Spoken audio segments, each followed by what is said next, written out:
बिस्मिल्लाहिर्रहमानिर्रहीम और अस्सलाम वालेकुम। 10 अगस्त और पाकिस्तान में इतवार की रात। आज के इस व्लॉग में दो बहुत ही अहम तरीन खबरों पर बात करेंगे, इसलिए पूरा व्लॉग देखिएगा क्योंकि दोनों खबरें ही बहुत अहम हैं। एक तो हम बात करेंगे फील्ड मार्शल आसिम मुनीर का जो अमेरिका का दौरा था टैंपा बे में, उनकी एक तो सेंटकॉम से इंटरेक्शन हुई और दूसरी उनकी अहम इंटरेक्शन हुई पाकिस्तानी डायस्पोरा के साथ। वहां पर उनसे 14 सवालात पूछे गए, उन्होंने तकरीर भी की। अमेरिका में खड़े होकर उन्होंने कुछ ऐसे जुमले बोल दिए जिससे मैं आज ही आपको बता सकता हूं कि उन्होंने अपने आप को भी आने वाले वक्त में मुसीबत में डाल लिया है और पाकिस्तान को भी। बहुत ही खतरनाक जुमले बोले हैं। उसके साथ साथ जो उनका प्लान है पाकिस्तान के अंदर, वो क्या करने जा रहे हैं, बादशाह बनने जा रहे हैं कि नहीं, असम्बलियां खत्म करने जा रहे हैं कि नहीं, उसकी तरफ भी उन्होंने वाजे इशारा वहां पर बातचीत करते दे दिया। पीटीआई की एक शख्सियत जो पहले पीटीआई की रूह रवां थी, वो भी इंटरेस्टिंगली इस डिस्कशन में या इस महफिल में शरीक थी। उन्होंने फील्ड मार्शल के मुंह पर उन्हें क्या कहा, ये तमाम चीजें हम रखेंगे। लेकिन उससे पहले बेल्जियम ब्रसल से एक बहुत ही अहम खबर है जो आपके साथ शेयर करनी है। आपको 3 दिन से मैं बता रहा था कि बेल्जियम के शहर ब्रसल्स में एक एहतजाज हो रहा है, पाकिस्तानी डायस्पोरा एहतजाज कर रहा है और एहतजाज कर रहा है फील्ड मार्शल आसिम मुनीर के मुतवक्के बेल्जियम के दौरे के बारे में। आज वो एहतजाज हुआ, 10 तारीख को वो एहतजाज था। जिस वक्त पाकिस्तानी डायस्पोरा उस एहतजाज को कर रहा था तो यकायक पाकिस्तानी सफारत खाने की तरफ से 12 या 14 के करीब हुंडे, आप उन्हें कह लें, आप उन्हें शरपसंद कह लें, जो भी कहना है, वो नमूदार हुए। उन्होंने भेस बदला हुआ था। पीटीआई के 2 झंडे थे उन 12 या 14 लोगों के पास जो चश्मदीद गवाह हैं, वो ये बात बता रहे हैं। व्लॉग के आखिर पर आपको उनकी गवाही और वो तमाम किस्सा भी उन्हीं की जुबानी सुनवाऊंगा। लेकिन भारत, उनके पास पीटीआई के झंडे थे, गले में भी उन्होंने पीटीआई के झंडे पहन रखे थे और वो लपके इस एहतजाज की तरफ। इस एहतजाज के अंदर उन्होंने शामिल होकर सबसे पहले तो इमरान खान मुखालिफ और फील्ड मार्शल आसिम मुनीर के हक में नारे लगाए। जब मुजाहिरीन ने उन्हें रोका तो उन्होंने कुछ मुजाहिरीन के ऊपर तशद्दुद किया। उस तशद्दुद की जो फुटेज है वो भी हम आपको इस वक्त स्क्रीन पर दिखा रहे हैं। कम से कम एक शख्सियत की ऐसी फुटेज जो है वो इस वक्त सोशल मीडिया के ऊपर है। ये जो शख्सियत है ये जाहिर है बेल्जियम के सिटीजन है। उसके बाद ये पुलिस स्टेशन चले गए, वहां पुलिस से इन्होंने बातचीत की, तमाम वाकया बताया। तो पुलिस ने इनको बताया कि अब कानूनी रास्ता क्या है। अब जो हमारे तक इतलात आई हैं वो ये है कि इन्होंने पुलिस में एक एफआईआर दर्ज करवा दी है जो इनके ऊपर ये जुल्म हुआ है और इन्होंने उसमें नामजद कर दिया है फील्ड मार्शल आसिम मुनीर को कि उनके अहकामात या उनकी इमा पर इनके ऊपर ये जुल्म हुआ है या ये तशद्दुद हुआ है बेल्जियम की सरजमीन पर।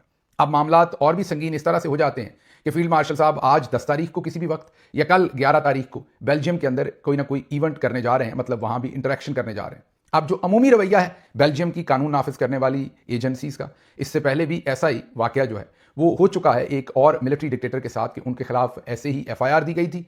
जब वो बेल्जियम का दौरा करने पहुंचे थे तो उस वक्त उनसे फिर पुलिस ने पूछगछ की थी। अब हमें नहीं पता कि इस मामले में क्या होता है क्योंकि एफआईआर की दरखास्त तो जमा हो चुकी। जो चीज़ें हम सोशल मीडिया पर देख रहे हैं, जो वहां पर विक्टिम है या चश्मदीद गवाह हैं, जो उनकी वीडियो फुटेज सामने आई है, उससे यह पता चल गया है कि पुलिस इसमें इन्वॉल्व हो गई है।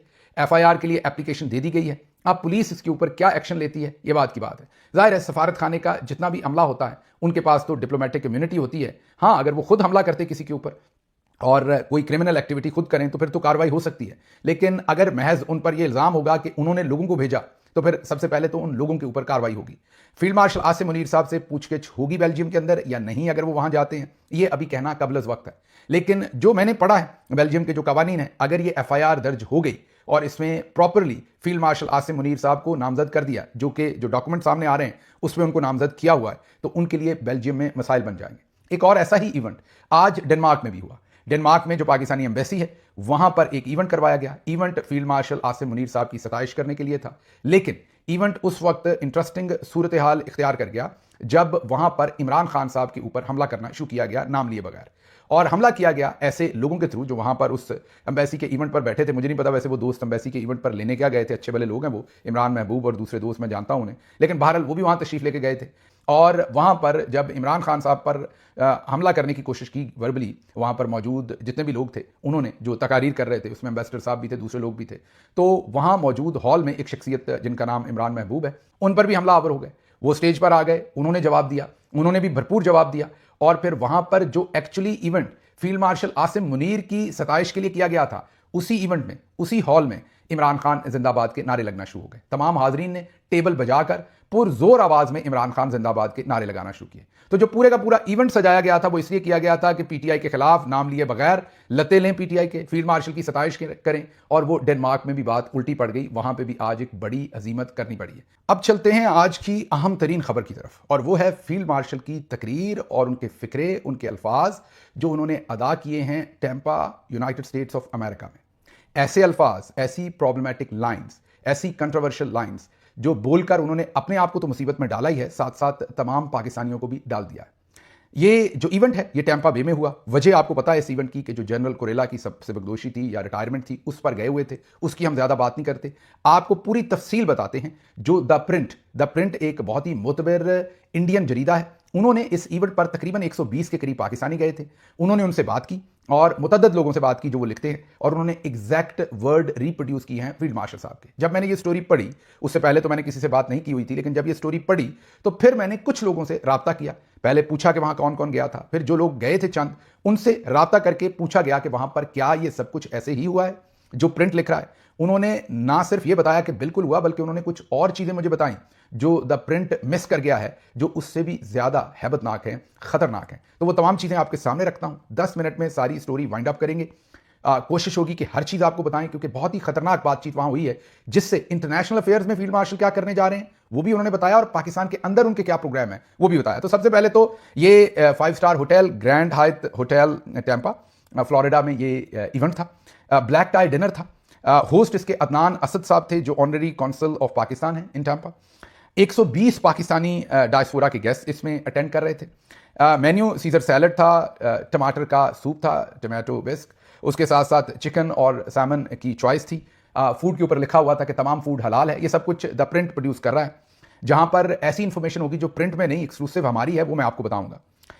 स्पीच जो है वो दी प्रिंट ने जो अटेंडी थे उनसे पूछकर रिप्रोड्यूस की है। जाहिर है वहां पर किसी को सेल फोन या मोबाइल फोन लेकर जाने की इजाजत नहीं थी, तो लोगों के हाफजे में जो बातें थी उसी से दी प्रिंट ने रिप्रोड्यूस की है वो सारी की सारी चीज़। जो आगाज़ है वो कुरान करीम की तलावत से हुआ, और जो कुरान करीम की तलावत की आयात थी वो जो बयानुल मरसूस उससे रिलेटेड थी। मीन उसी तनाज़र में तलावत भी की गई, मतलब भी उसका बताया गया लोगों को। फिर पाकिस्तान का नेशनल एंथम वहाँ पर चलाया गया, कौमी तराना। कौमी तराने के बाद उन्होंने जो मेन बातचीत वहाँ पर की वो आपको बता दें, मोबाइल फ़ोन्स की वहाँ इजाज़त नहीं थी, ये हम पहले आपको बता चुके हैं। मेन जो उन्होंने वार्निंग और थ्रेट्स इंडिया को जारी किए वो पहले सुन लीजिए। बहुत ही खतरनाक, जो उन्होंने सबसे खतरनाक जुमला कहा, जिसके बाद मैं ये समझता हूँ कि दूसरे लफ्ज़ों में उन्होंने पाकिस्तान के एटमी प्रोग्राम को बहुत बड़ी मुसीबत में डाल दिया। उन्होंने तकरीर में कहा, we are a nuclear nation, if we think we are going down we will take half the world down with us. हम एक एटमी ताकत हैं, अगर हम पर हमला हुआ और हमें लगा कि हम नीचे जा रहे हैं, मतलब कि हम तबाह हो रहे हैं, हमें नुकसान हो रहा है, तो हम आधी दुनिया को साथ लेकर जाएंगे, मतलब कि आधी दुनिया को तबाह कर देंगे। ये फील्ड मार्शल साहब ने अमेरिका की सरजमीन पर खड़े होकर कहा है। अब आप में से जो जज्बाती दोस्त होंगे वो ये कहेंगे कि क्या गलत कहा है, अगर हमारी बकाई नहीं होगी तो क्या हम ये नहीं कहेंगे। और कई लोग ये कहेंगे कि इमरान खान साहब ने भी तो यूनाइटेड नेशंस में खड़े होकर कहा था कि हम ला इलाहा इल्लल्लाह पर बिलीव करते हैं और हम आखिरी दम तक, खून के आखिरी कतरे तक लड़ेंगे। जी, यही फ़र्क होता है एक लीडर में, जो अल्फाज की रेमिफिकेशंस को, अल्फाज के वज़न को, अल्फाज को एक दूसरे के साथ जोड़कर पढ़ने को और उनके मतलब को, जगह को और वक्त को और कॉन्टेक्स्ट को समझ सकता है और उन अल्फाज को तोल के इस्तेमाल करता है। जैसे एक सोल्जर, उसी को पता है कि हवा किस तरफ की है, बादल हैं, टेरेन कैसी है, ऊंचाई है, नीचे है, कौन सा हथियार यूज़ करना है, किस एंगल पर करना है। इसी तरह एक लीडर को पता होता है, और स्पेशली एक वर्ल्ड लीडर को पता होता है कि कैसे अल्फाज इस्तेमाल करने। इमरान खान ने जो कहा था वो ये कहा था कि हम अपने खून के आखिरी कतरे तक लड़ेंगे। इमरान खान ने ये नहीं कहा था कि साथ आधी दुनिया तबाह कर देंगे।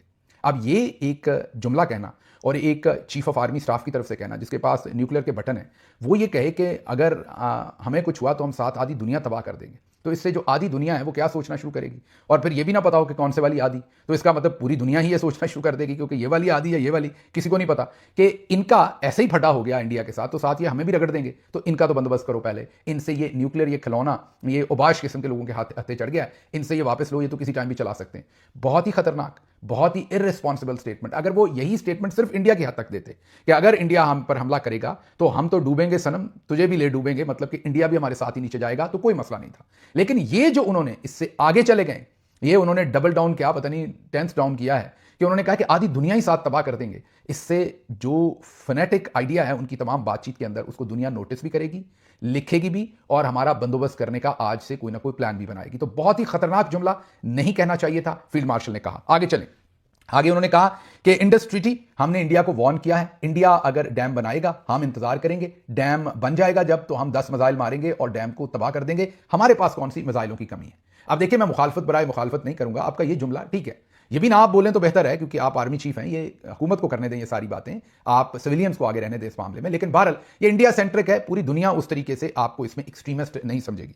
फिर उन्होंने कहा कि हमारे पास मिसाइलों की कमी नहीं, ये मैंने आपको बता दिया। फिर उन्होंने इंडिया की मौकरी की, फिर उन्होंने कहा कि इंडिया जो जंग में उनके नुकसानात हुए उसकी इन्वेंट्री अगर वो भी करवाना चाहें तो वो अगर करवा लें तो हम भी करवा देते हैं, दुनिया के सामने दूध का दूध पानी का पानी आ जाएगा, उनका कितना नुकसान हुआ, हमारा कितना नुकसान हुआ। ये भी मुनासिब बात है, ये भी गलत बात नहीं। मैं दोबारा कहा कि मुखालफत बराए मुखालफत नहीं, जो ट्रुथ है वो आपके सामने रखूंगा कि ये स्टेटमेंट भी कोई इतनी गैर जिम्मेदाराना नहीं है, बल्कि अच्छी लाइन है कि आप भी अपना ऑडिट करवा लें, हम भी करवा लेते हैं। और उसके बाद उन्होंने एक जुमला बोला जो मेरे ख्याल में वो जो डिपिक्ट करता है कि उनको बिल्कुल अंडरस्टैंडिंग नहीं है कि लीडरशिप होती क्या है। उन्होंने जुमला बोला, India is a shining Mercedes.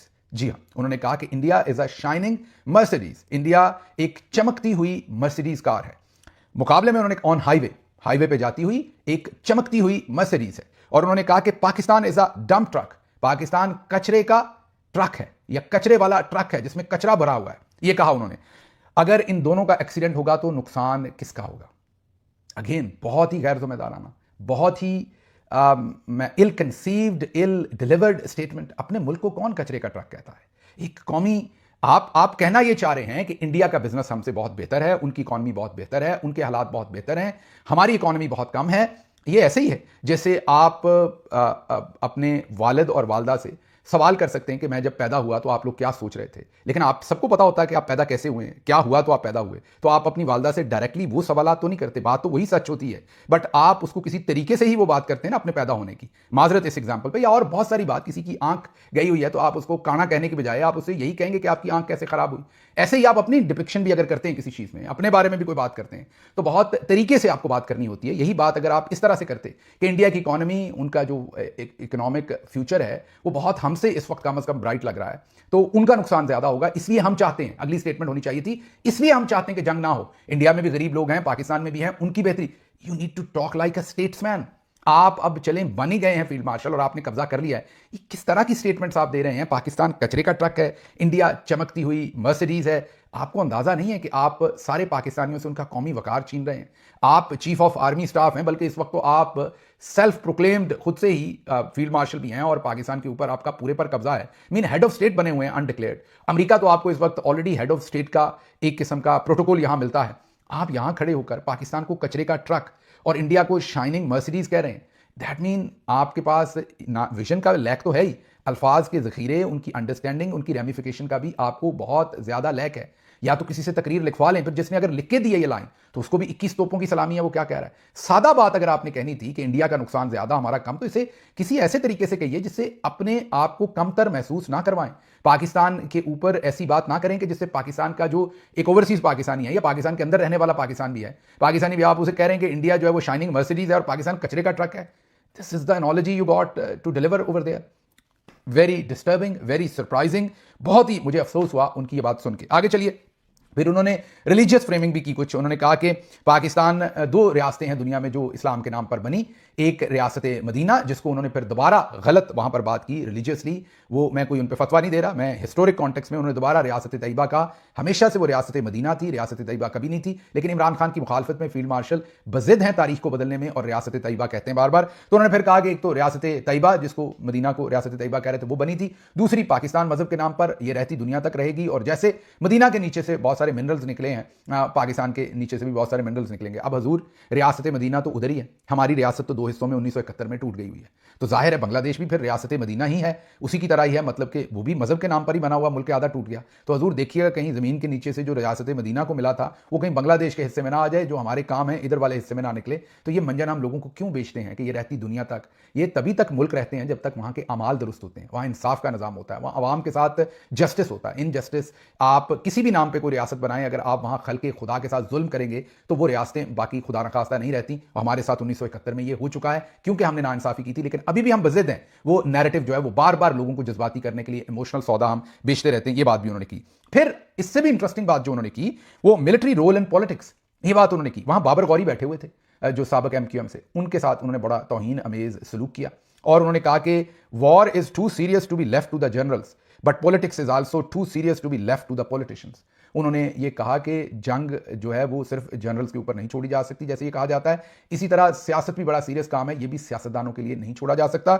उन्होंने कहा कि ये लोग बुरे काम करते हैं, ये अच्छे काम नहीं करते सियासतदान, इसलिए मजबूरन हमें आना पड़ता है और हमें आकर इन्हें गाइड करना पड़ता है। हैं? आप कैसे गाइड करेंगे सियासतदानों को, ये मुझे समझ नहीं आई। बहरहाल ये कहा कि जी ये बुरे काम करते हैं, अगर ये अच्छे काम करें तो हमें ना आना पड़े, हमें मजबूरन आना पड़ता है और हमें आकर इन्हें गाइड करना पड़ता है। हम तो कुर्बानी दे रहे हैं, अभी हमारे 3 मेजर शहीद हुए, हम तो इनका सारा वजन उठा रहे हैं, हमें कोई शौक नहीं होता आने का, तमाम तर इन्हीं लोगों की कोताही है जिसकी वजह से हम आते हैं। ये तो बात हो गई। इसके आगे उन्होंने एक ऐसा जुमला कहा जो जुमला प्रिंट ने मिस कर दिया है। वो जब मैंने अपनी तहकीक की तो वो जुमला सामने आया, प्रिंट उसे रिप्रोड्यूस नहीं कर सका। वो जुमला ये था कि फील्ड मार्शल साहब ने बाबर गौरी साहब को मुखातिब करके कहा कि ये बैठे हैं जिन्होंने 18वीं तरमीम मंजूर की थी, जो कि एक बहुत ही गलत काम किया था। उन्होंने कहा कि 18वीं तरमीम नहीं होनी चाहिए थी, उससे मुल्क को जो है वो बहुत वीक कर दिया गया है। अब आप कहेंगे ये तो नॉर्मल सा जुमला है। नहीं, है नॉर्मल नहीं है। ये बता रहा है कि field marshal head of state बनना चाहते हैं, वो 18वीं तरमीम को ख़त्म करना चाहते हैं और वो दोबारा एक सेंट्रलाइज्ड सिस्टम लाना चाहते हैं, सूबाई खुद मुख्तारी को ख़त्म करना चाहते हैं। क्योंकि उन्होंने तो ऊपर, उनके तो वज़ीर आला नहीं होने ना उस तरह से, उन्होंने तो अगर हेड ऑफ स्टेट बनना है तो सारी रकाबें अपने हाथ में रखना चाहेंगे, वो लगामें, रकाबें कह दिया मैंने, सारी लगामें अपने हाथ में रखना चाहेंगे, तो इसलिए वो चाहते हैं कि दोबारा वापसी पर जाए। अब इस सूरत हाल से मैं कम अज़ कम ये कह सकता हूँ कि नून लीग तबाह दे। जनरल आसिम मुनीर का ये 18वीं तरमीम के खिलाफ बयान वाज़े तौर पर यह बता रहा है कि नून लीग और पीपल्स पार्टी और मौजूदा रजीम का पटरा हो चुका है। अब जनरल आसिम मुनीर ने खुद कब्जा करना है, 18वीं तरमीम को वापस करेंगे। तो अब ये जो अगले 3-4 महीने हैं ये अच्छी गेम रहेगी, ताश के पत्ते ज़बरदस्त रहेंगे। अगर नवाज शरीफ और जरदारी दुरुस्त खेले उनके लिए तो हो सकता है वो बचत कर जाएं, फिर फील्ड मार्शल आसिम मुनीर घर जाएंगे अपनी रिटायरमेंट के बाद। अगर फील्ड मार्शल आसिम मुनीर ने बेहतर तरीके से उनको चीट किया तो फिर उनका पटरा हो जाएगा और फील्ड मार्शल जो है वो हेड ऑफ स्टेट बनकर बैठे होंगे। ये बात हम अभी आपको बता सकते हैं। बाबर खान गौरी साहब का भी उन्होंने वहां पटरा किया। आखिर पर उन्होंने डायस्पोरा से अपील की। एक हिंदी मूवी का डायलॉग ही था जो उन्होंने बोला। उन्होंने कहा कि हिंदी फिल्म के स्टाइल में कि mother might be dark skin, माँ काली भी हो सकती है, mother land soil might be dark. उन्होंने कहा कि जो मदरलैंड है, हमारी धरती माँ है, उसकी ज़मीन भी काली हो सकती है, लेकिन आखिरकार माँ माँ होती है, भले काली भी हो, माँ माँ होती है। दीवार फिल्म याद आ गई, अमिताभ बच्चन याद आ गए और फील्ड मार्शल साहब तो ऐसे लगता है कि अब फिल्मों में भी काम करेंगे आने वाले दिनों में। तो ये भी चले बहरहाल, ये भी अच्छा जुमला था, बुरा जुमला था नहीं था। मैंने कोशिश की ईमानदारी से कि जो बात ठीक की है वो आपको बता दूं। लेकिन एक तो वो जो ट्रक, उन्होंने कचरे का ट्रक पाकिस्तान को कहा, उधर शाइनिंग मर्सिडीज़ कहा, दूसरा आधी दुनिया को तबाह कर देंगे, तीसरा 18वीं तरमीम, ये बहुत ही खतरनाक 18वीं तरमीम, वो इन हाउस क्या करने जा रहे हैं और आधी दुनिया तबाह कर दूंगा, उससे बाहर क्या करने जा रहे हैं। फिर उन्होंने कहा कि जो अमेरिका के साथ भी और चाइना के साथ भी हमारे अच्छे ताल्लुकात हैं, अगर इंडिया चाहे तो हम उन्हें कोचिंग क्लासेस में ट्यूशन दे सकते हैं कि कैसे दोनों पावर्स को बैलेंस करना है। हम कैसे बैलेंस किए हुए हैं, हम इंडिया की तरह कंजूस नहीं है। सदर ट्रंप ने अच्छा काम किया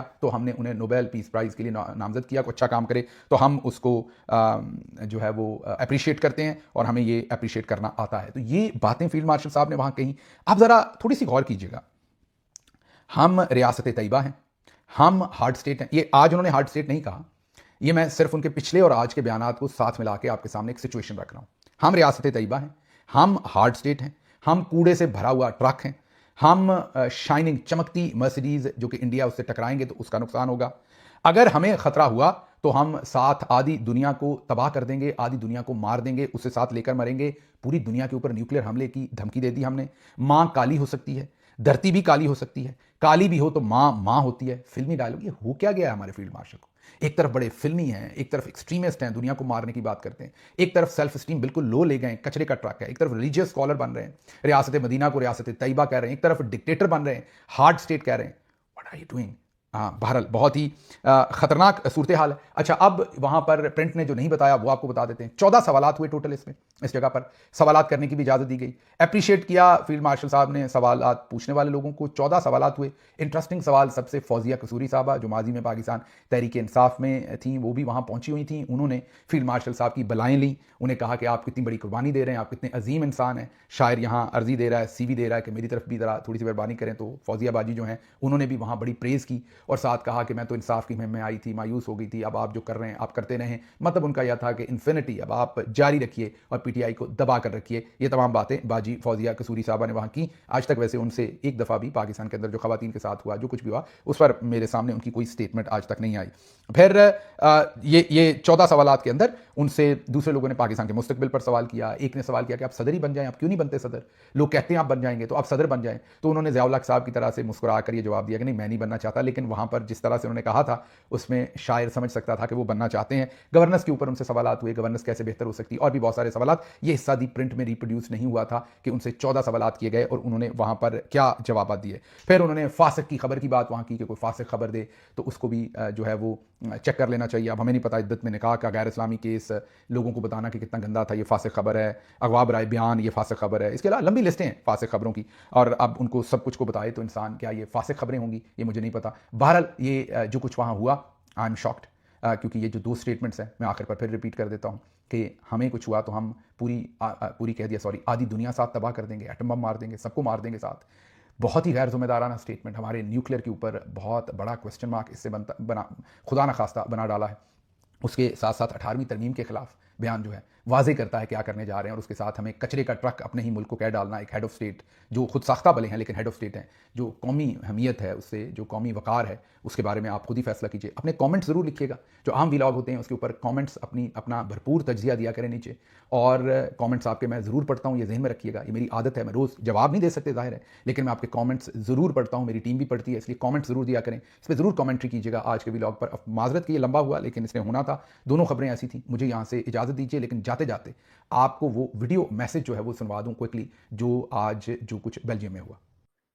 आज PTI बेल्जियम की तरफ से पाकिस्तानी एम्बेसी ब्रसल्स के सामने एक एहतजाजी मुजाहरा आसम लीग की बेल्जियम में आमद पर रखा गया था। उस मुजाहरे में बहुत सारे PTI के दूसरे चैप्टर से लोग आए हुए थे, और जब मुजाहरा अपने पूरे अरूज पे था, तकरीबन 5:40-50 मिनट के करीब, 40 मिनट के करीब गुंडों ने हमारे मुजाहरे पे हमला किया। मैं उसका खुद चश्मदीद गवाह हूं। हुआ ऐसे है कि 15-20 लोग एक तरफ से PTI के मुजाहरे की तरफ आ रहे थे, उन्होंने 2 PTI के झंडे उठाए हुए थे, और 1-2 लोगों ने अपने गले के अंदर PTI का जो मफलर होता है वो भी पहना हुआ था। मैं उनको वेलकम करने के लिए गया हूं, ये समझते हुए कि ये शायद PTI के लोग हैं, लेकिन जब वो करीब आए तो मुझे अंदाजा हुआ कि ये तो PTI के लोग नहीं है, और उन्होंने साथ में खड़े होकर आसम लीग के हक में नारे लगाने शुरू कर दिए। इधर से फिर हमारे कारकुन भी निकले और उन्होंने जाके उनके साथ गुत्थम होने लगे थे कि मैं ओवर दी जो रोड है, क्रॉस दी रोड, वो पुलिस खड़ी हुई थी। मैंने जाकर बताया कि ऐसे ऐसे गुंडे भेजे गए हमारे मुजाहरे को खराब करने के लिए। पुलिस ने फौरी तौर पर एक्शन लिया और उनको पीछे धकेला, लेकिन इसके दरमियान कुछ वहां पे मैं समझता हूं कि तशद्दुद किया गया इनकी तरफ से। जो हमलावर हुए, हमारे कारकुन जो फ्रांस से आया था उसको जख्मी भी हुआ है, वो उसको बकायदा जो है वो चोटें लगी हैं, उसकी भी वीडियो मौजूद है। अब ये जो भी कुछ किया जा रहा है इसके खिलाफ कल आने वाले कल में मैं खुद पुलिस स्टेशन जाकर इसकी रिपोर्ट दर्ज कराऊंगा, क्योंकि हम बिल्कुल पूरा मुजाहरा कर रहे थे और इजाजत से पुलिस की कर रहे थे, और हम किसी सूरत में भी कोई तशद्दुद कार्रवाई के हमेशा खिलाफ रहे हैं। और PTI के हम वो वर्कर हैं जो हमेशा कानून के तहत इजाजत लेके काम करते हैं, और पहली दफा ऐसे हुआ है कि गुंडे बकायदा भेजे गए हैं, और वो लोग जो है हमला करने के बाद जब पुलिस ने पीछे धकेला है तो उनमें से कुछ लोग एम्बेसी में जाते पाए गए हैं।